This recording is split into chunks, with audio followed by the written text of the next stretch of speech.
Hello, my dear lore seekers. Welcome back to another evening of shared stories, another journey into the quiet corners of a world we so dearly love. Tonight, we shall not walk the familiar corridors of a magical castle, nor shall we soar through the skies in pursuit of a golden snitch.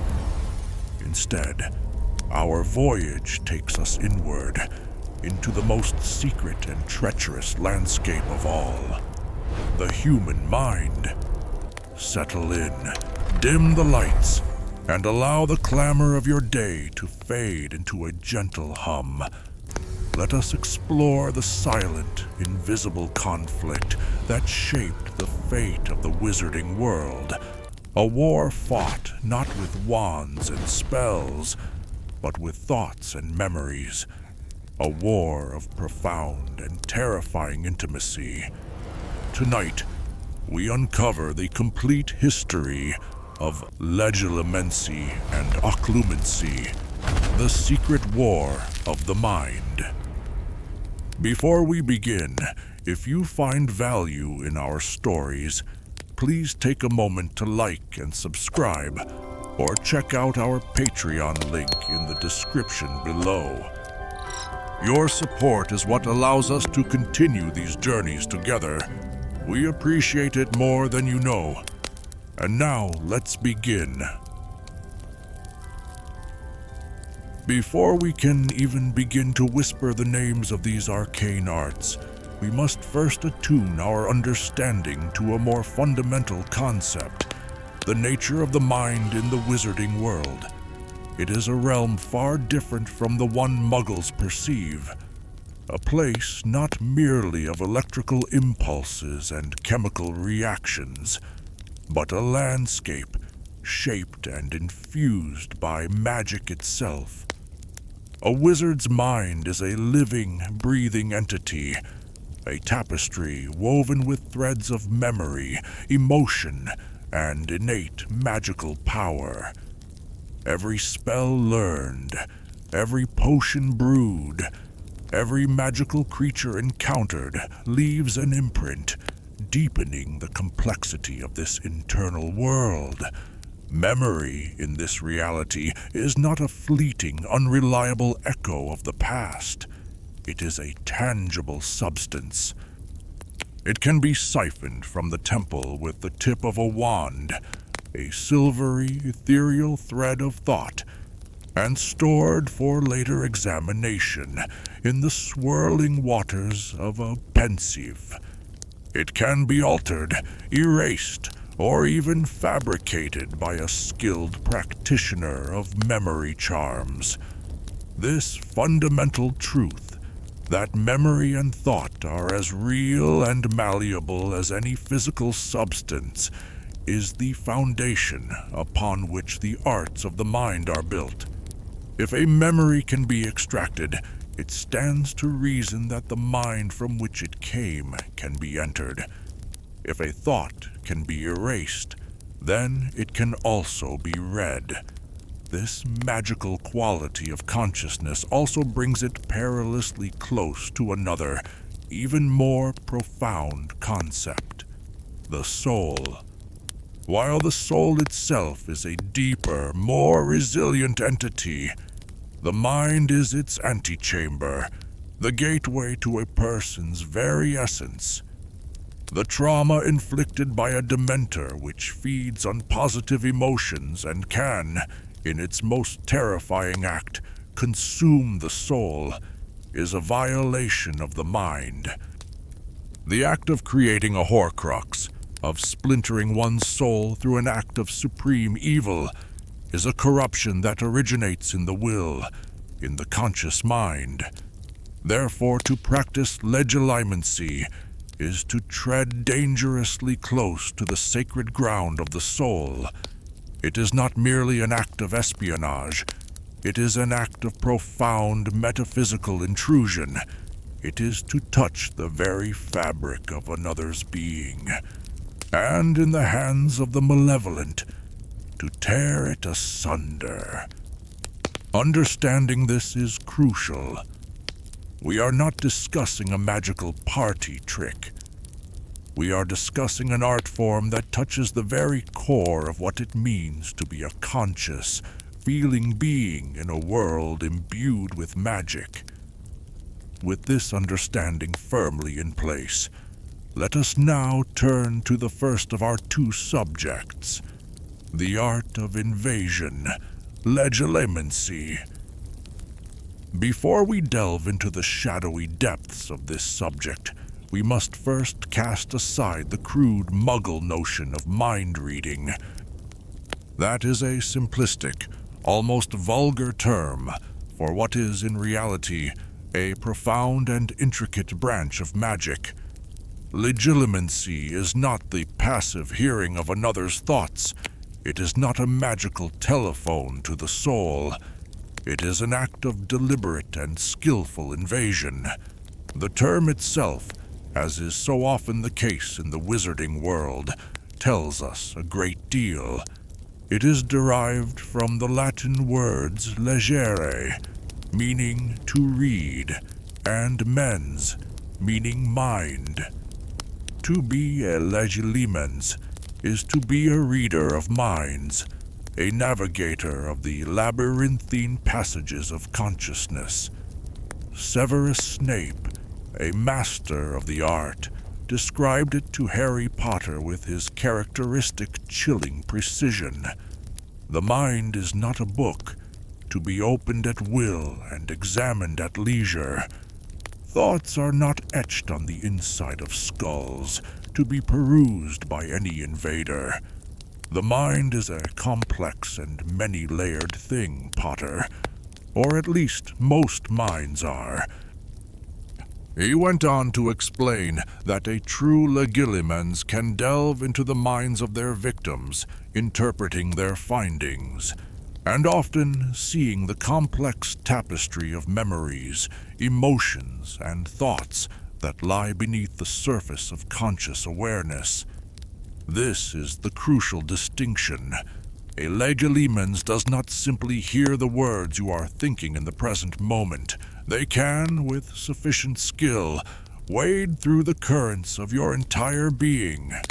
They can witness the sun-drenched memory of your 5th birthday, feel the sharp sting of your first heartbreak, and understand the subtle web of associations that connects a particular scent to a long-forgotten fear. It is the magical art of understanding, of interpreting, of navigating the very soul of another. This, of course, makes it one of the most dangerous and feared magical disciplines in existence. In the hands of a benevolent and wise wizard like Albus Dumbledore, Legilimency can be a tool for empathy, for understanding, for discerning the truth when deception clouds the air. But in the hands of a dark wizard, it becomes the ultimate instrument of torture and control. It is a violation of the deepest and most private sanctuary a person possesses. Imagine your every secret, your every shame, your every vulnerability laid bare for an intruder to examine, to exploit, to use against you. This is the terror that a powerful Legilimens can inflict. They can peel back the layers of your identity until you are nothing more than a collection of exposed nerves, a map of pain and weakness for them to traverse at will. The mechanics of this art are as subtle as they are powerful. While some of the most adept practitioners can perform Legilimency non-verbally and without a wand, the incantation Legilimens acts as a key, unlocking the initial pathways into a target's mind. However, the true art lies not in the spell, but in the wizard who wields it. Eye contact is almost always essential. The eyes, as the old Muggle saying goes, are the windows to the soul, and in the wizarding world, this is a literal, magical truth. Maintaining eye contact with a Legilimens is like leaving the door to your fortress wide open. It provides them with a clear and direct channel into your consciousness. This is why Severus Snape so often commanded Harry to look at him during their disastrous occlumency lessons. He was testing the boy's defenses, trying to force his way through the most direct and vulnerable point of entry. But what of the defense? If Legilimency is the art of invasion, then its counterpart, Occlumency, is the art of defense. It is the magical fortification of the mind. Again, the Latin roots are revealing: occludere, meaning to shut up or to close, and mens, the mind. Occlumency is the art of closing the mind to magical intrusion. But just as Legilimency is more complex than mere mind-reading, Occlumency is infinitely more difficult than simply not thinking about something. To attempt to block a Legilimens by force, by simply trying to push them out, is like trying to hold a door shut against a battering ram. The force of their will, their magical strength, will inevitably splinter your defenses and overwhelm you. No, true occlumency is a far more subtle and demanding discipline. It requires the practitioner to first gain absolute mastery over their own emotions. A turbulent mind, one filled with fear, anger, or sorrow, is a chaotic and vulnerable place. These raw, powerful emotions act like beacons, like thrashing currents that a Legilimens can easily follow to the heart of your secrets. To practice occlumency, one must first learn to calm this inner sea. One must achieve a state of emotional tranquility, a blankness, a void.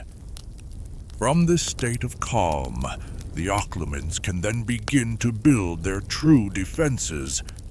This can involve clearing the mind entirely, making it a smooth, featureless landscape where the Legilimens can find no purchase, no memory or emotion to latch onto. Or, for the more advanced, it can involve the creation of false trails, of decoy thoughts and fabricated memories designed to mislead and misdirect the invading Legilimens. The most powerful Occlumens can allow a Legilimens into their mind, show them precisely what they want them to see, and lead them away from the truths they are protecting, all without the intruder ever realizing they are being masterfully deceived. It is an art that requires immense self-discipline, mental fortitude, and a deep understanding of one's own inner world. It is, in many ways, a more difficult and rarer skill than Legilimency itself. For while Legilimency requires the will to dominate another, Occlumency requires the strength to master oneself. Now that we have laid the theoretical groundwork, let us turn our attention to the grand masters of these arts, the individuals whose skill in the war of the mind defined the course of the Second Wizarding War. And we must, of course, begin with the most terrifying Legilimens of the modern age, Lord Voldemort.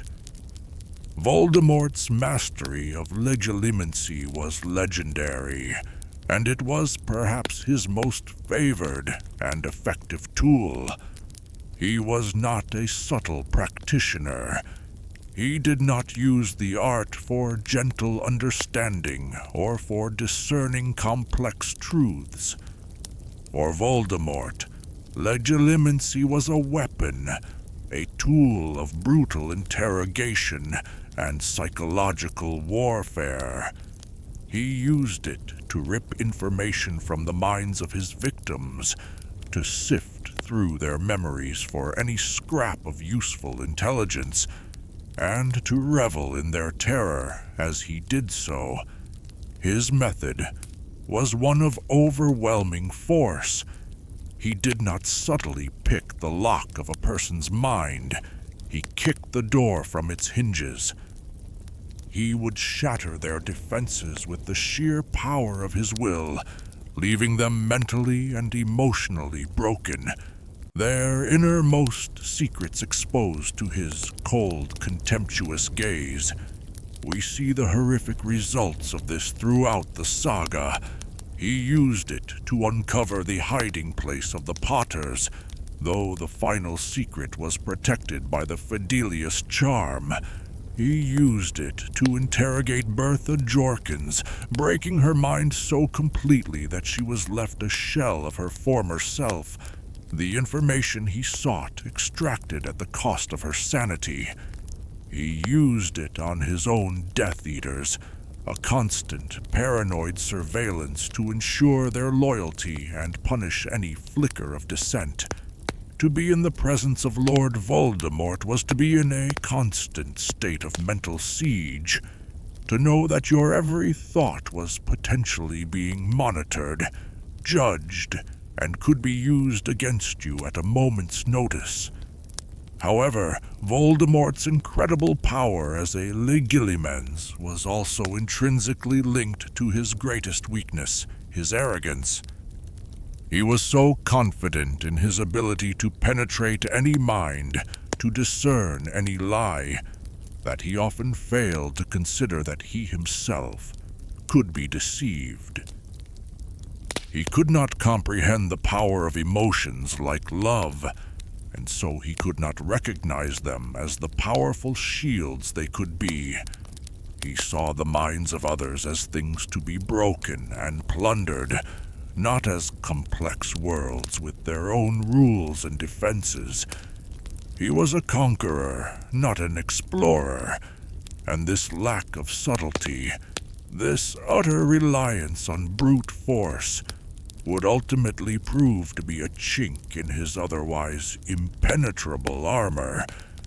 He could read the surface thoughts of fear and pain with unparalleled skill, but the deeper, more complex motivations that drove his greatest adversaries often remained opaque to him. He was the ultimate tyrant of the mind, but his tyranny blinded him to the possibility of a rebellion from within. If Voldemort represents the tyrannical and destructive power of Legilimency, then Albus Dumbledore represents its potential for wisdom and insight.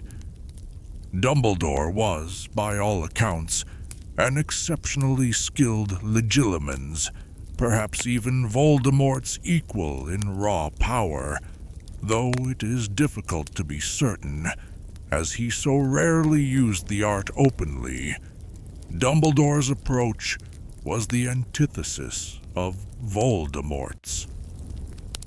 Where Voldemort used Legilimency as a bludgeon, Dumbledore used it as a fine, delicate instrument. He understood the profound ethical implications of entering another's mind, and did so only when absolutely necessary, and even then with the lightest possible touch. We never see Dumbledore perform a forceful mental intrusion in the way Voldemort does. Instead, his use of Legilimency seems to be a passive, almost ambient sense. He could gauge the truthfulness of a person, perceive their underlying emotions, and sense the presence of deceit without ever launching a full-scale assault on their consciousness. His piercing blue eyes, so often described as seeming to look right through a person, were undoubtedly the focal point of this ability. He could glean information from a glance, from a subtle shift in expression, from the emotional currents that flowed beneath a person's words. This is a far more sophisticated and, in many ways, more powerful application of the art. Dumbledore was not interested in plundering secrets for his own gain or in terrorizing his opponents. He used Legilimency to understand. He used it to guide, to protect, and to make the incredibly difficult judgments that were so often required of him as the leader of the Order of the Phoenix. He could sense the turmoil in Harry's mind, the conflict in Snape's soul, and the fear in Draco Malfoy's heart. This deep, empathetic understanding, aided by his mastery of Legilimency, allowed him to see the bigger picture, to weave the intricate plans that would ultimately lead to Voldemort's downfall. He knew that the mind was not a book to be read, but a story to be listened to, and he was the most patient and perceptive listener of all. His restraint was his greatest strength. By refusing to use Legilimency as a weapon, he preserved its power as a tool of wisdom, and in doing so, he demonstrated a mastery that Voldemort, for all his power, could never hope to achieve. While Voldemort and Dumbledore represent the two poles of practiced, intentional Legilimency, the wizarding world also knows of individuals for whom this power is not a learned skill, but an innate, uncontrollable part of their being. And there is no finer example of this than Queenie Goldstein. Queenie, whom we meet in the era of Fantastic Beasts, was a natural Legilimens. She did not need an incantation, she did not need a wand, and she did not even need to make a conscious effort. For Queenie, the thoughts and emotions of those around her were a constant, flowing river of sound. She heard them as clearly as she heard spoken words. This was not the forceful, directed intrusion of Voldemort, nor the subtle, controlled perception of Dumbledore. It was a passive, empathetic, and often overwhelming state of being. Queenie's Legilimency was intrinsically tied to her emotions.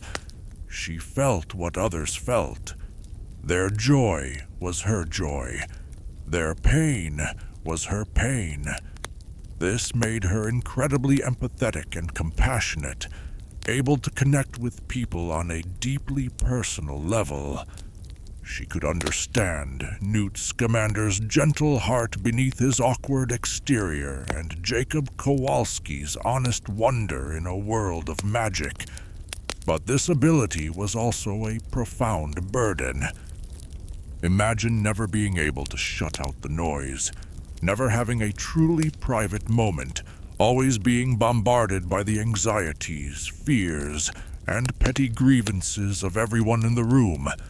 It made her vulnerable, easily overwhelmed, and at times deeply lonely. Her power was a gift, but it was also a cage. Unlike a practiced Legilimens who chooses when to enter another's mind, Queenie was a permanent resident in the minds of others. This constant exposure to the unfiltered thoughts of those around her, particularly their prejudice and fear towards her and those she loved, ultimately played a crucial role in her tragic decision to join Gellert Grindelwald, who promised a world where she would no longer have to hide who she was. Queenie's story is a poignant reminder that the war of the mind is not always a battle between two opponents. Sometimes, the most difficult battle is the one fought within oneself, against a power that cannot be controlled. Now we must turn to the other side of this conflict, to the silent sentinels who guard the gates of the mind. We turn to the art of occlumency, and to its greatest modern practitioner, a man whose entire life was a testament to the power of a closed and guarded heart, Severus Snape. Snape's skill in occlumency was, without exaggeration, one of the most critical factors in the victory against Lord Voldemort. For years he played the part of the loyal Death Eater, serving as a double agent right under the nose of the most powerful Legilimens in the world. This feat required a level of mental discipline and control that is almost impossible to comprehend. Every moment he was in Voldemort's presence, he was under intense mental scrutiny. Voldemort was constantly probing, searching for any hint of betrayal, any flicker of deception. And yet, for years, Snape held his ground. He built a fortress in his mind so impregnable that even the Dark Lord could not breach its walls. How did he achieve this? It was not simply by clearing his mind. Snape's mind was a cauldron of powerful emotions, bitterness, regret, and above all, a deep and abiding love for Lily Potter. To simply erase these emotions would have been impossible. Instead, Snape used them. He mastered them.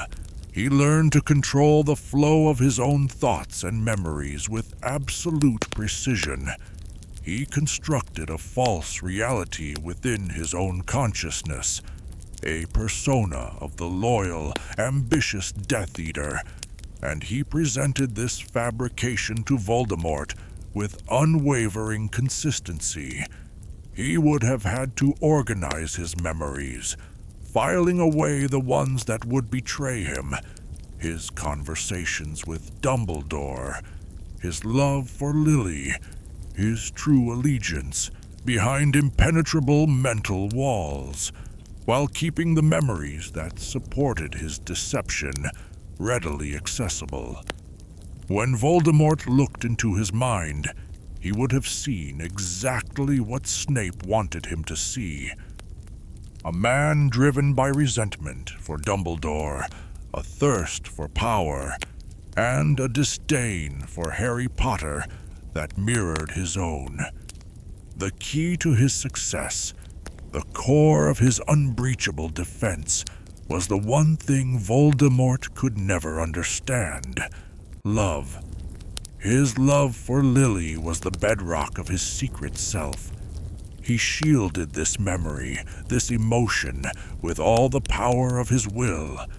It was a source of pain, but it was also a source of immense strength. Voldemort, who had never known love, would not have recognized it as a powerful magical shield. He would have dismissed it as a weakness, a sentimental folly, and in doing so, he would have missed the very key to Snape's deception. Snape's occlumency was not a passive defense. It was an active, ongoing act of rebellion, a secret war fought every single day in the silent theater of his own soul. The mental and emotional toll this must have taken is staggering. To live a lie so completely, to constantly maintain such a complex and layered defense against the most invasive magic imaginable, required a strength of character that few could ever hope to possess. It is this profound mastery that makes Snape's attempts to teach Harry occlumency so tragic and so frustrating. The lessons were a disaster from start to finish, and the reasons for their failure are a perfect illustration of the fundamental requirements of the art. Harry was, in almost every way, the worst possible student of occlumency at that time. His mind was a maelstrom of adolescent angst, grief, and anger. He was impulsive, emotional, and he fundamentally distrusted his teacher. He saw Snape's attempts to penetrate his mind not as a lesson, but as a personal attack, a violation. and in a way, he was right. Snape, for his part, was a terrible teacher for Harry. His own resentment and bitterness towards the boy, his inability to see past the specter of James Potter, made it impossible for him to provide the calm, patient guidance that occlumency requires. He used legilimency on Harry aggressively, almost vindictively, dredging up the boy's most painful and humiliating memories. This did not teach Harry to control his emotions. It only amplified them.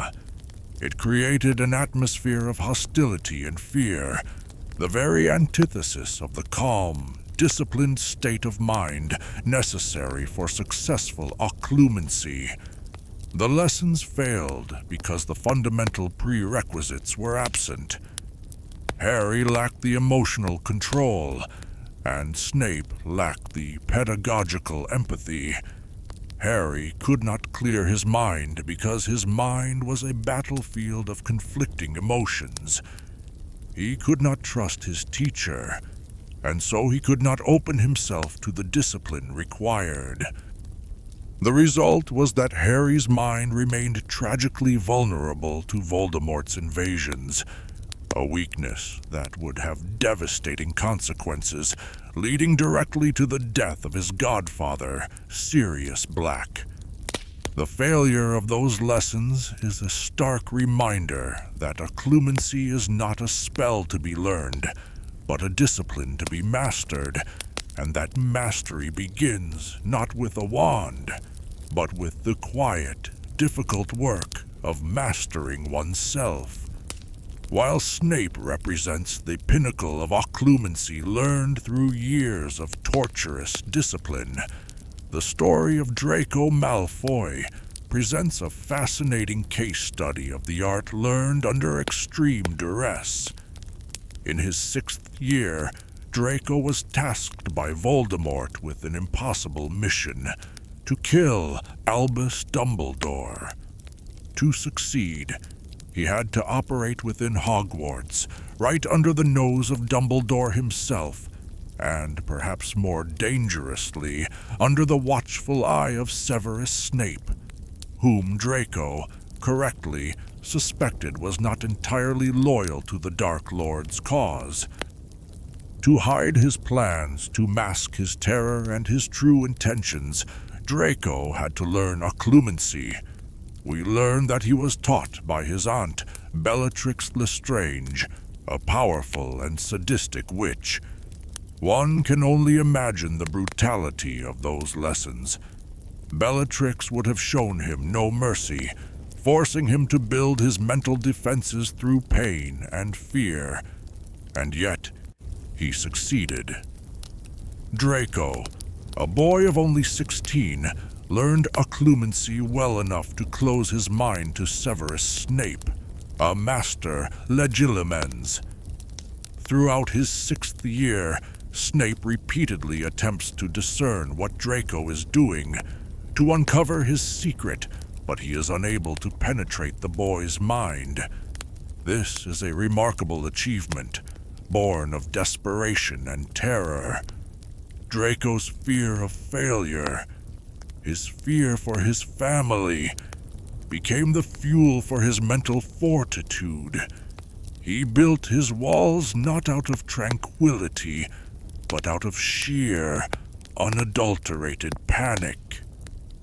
His story demonstrates that while the ideal path to occlumency is through calm self-mastery, the art can also be forged in the crucible of extreme emotional pressure. It is a testament to what the human mind can achieve when survival is on the line. Of course, no discussion of the war of the mind would be complete without a thorough examination of the most unique and complex mental connection in the entire wizarding world, the link between Harry Potter and Lord Voldemort. This was not a standard case of legilimency. It was a psychic bond, a two-way street created by the fragment of Voldemort's soul that was lodged within Harry.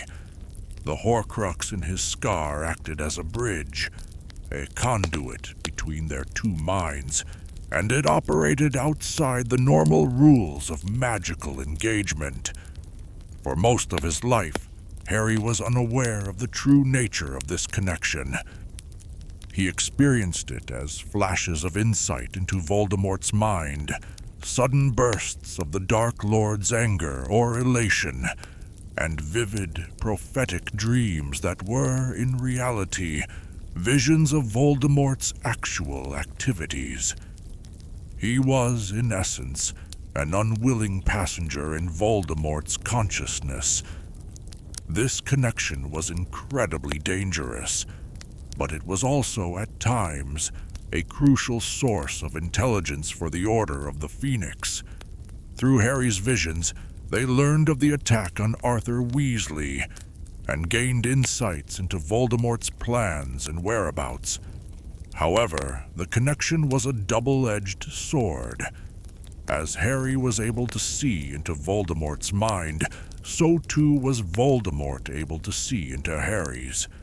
And once Voldemort became aware of this link, he began to exploit it with deadly precision. This is where the importance of occlumency becomes so starkly apparent. Dumbledore urged Harry to learn the art not just as a general defense, but specifically to close this unique channel. If Harry could learn to shut the door, he could prevent Voldemort from accessing his thoughts and, more importantly, from planting false visions in his mind. The failure of the occlumency lessons, therefore, had catastrophic consequences. In the Department of Mysteries, Voldemort used the connection to his full advantage. He planted a false vision in Harry's mind, a vision of Sirius Black being tortured. He knew that Harry's love for his godfather, his impulsive and heroic nature, would compel him to rush to the rescue. Harry, unable to close his mind, unable to distinguish the fabrication from reality, fell for the trap. He walked into an ambush that resulted in a devastating battle and the tragic death of Sirius. The unique nature of the Horcrux connection also explains why Voldemort himself struggled to control the link. At times, he was unable to block Harry from his mind, particularly when he was experiencing intense emotions. Harry's access was often tied to Voldemort's emotional state. When Voldemort was triumphant or enraged, the channel was wide open. This was a source of great frustration for the Dark Lord, who valued control and secrecy above all else. The piece of his soul inside Harry acted as a traitor within his own mental defenses, a permanent backdoor that he could not fully seal. It was a profound irony. In his quest for immortality, Voldemort had inadvertently created a vulnerability in the one place he felt most secure, his own mind. He had tethered himself to the very boy he sought to destroy, creating a bond that ultimately exposed his deepest secrets, his Horcruxes, and led to his final defeat. Beyond these individual duels of the mind, the arts of Legilimency and Occlumency formed the invisible battlefield of the First and Second Wizarding Wars. They were the ultimate tools of espionage and counter-espionage, far more reliable than any truth potion or charm.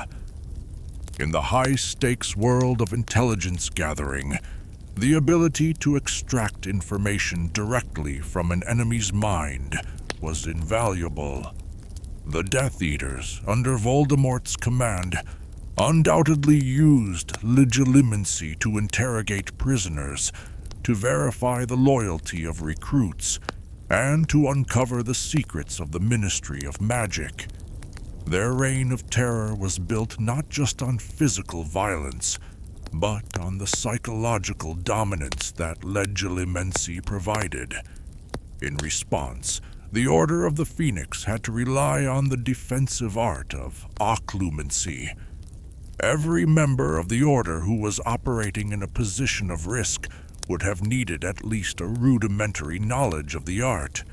They had to be able to shield their thoughts, to protect the Order's secrets, their plans, their safe houses, their membership, from potential capture and interrogation. A single lapse in mental defense, a single piece of information gleaned by a Death Eater, Legilimens, could lead to the deaths of dozens. The pressure was immense. The secret war of the mind was a constant, silent struggle that underpinned the more visible conflict of spells and curses. Snape, of course, was the Order's greatest asset in this war, his mind a fortified vault of the Order's most vital secrets, a vault to which Voldemort himself unwittingly held the key, yet could never open. This brings us to the profound ethical questions that surround these powerful arts. Is it ever justifiable to enter another person's mind without their consent? The wizarding world seems to have a surprisingly laissez-faire attitude towards legilimency, with no specific laws mentioned that would prohibit its use. It is considered a dark art, certainly, when used for malevolent purposes, but its practice does not seem to be explicitly illegal.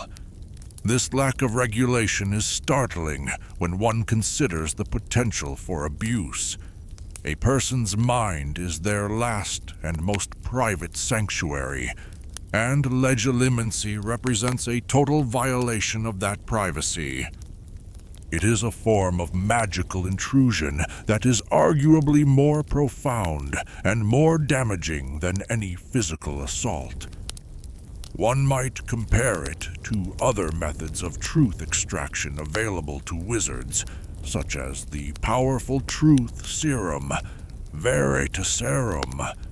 Veritaserum forces the drinker to answer any question truthfully. However, it is not infallible. A powerful wizard can resist its effects through various antidotes and charms, and more importantly, it only compels the drinker to speak what they believe to be the truth. It cannot uncover subconscious memories, nor can it distinguish between objective fact and sincere but mistaken belief. Furthermore, the Ministry of Magic does have strict regulations governing its use, a recognition of its coercive power. Legilimency, in contrast, can access the full spectrum of a person's mind, memories, emotions, subconscious thoughts, and even the truth behind a lie. It is, therefore, a far more powerful and far more dangerous tool of interrogation, and yet it seems to exist in a legal and ethical gray area. Then there is the Imperious Curse, one of the 3 unforgivable curses. The Imperious Curse allows the caster to completely control the actions of their victim.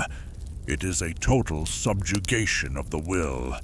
While both are profound violations of a person's autonomy, they operate in different ways. The Imperious Curse controls what you do, while Legilimency reveals who you are.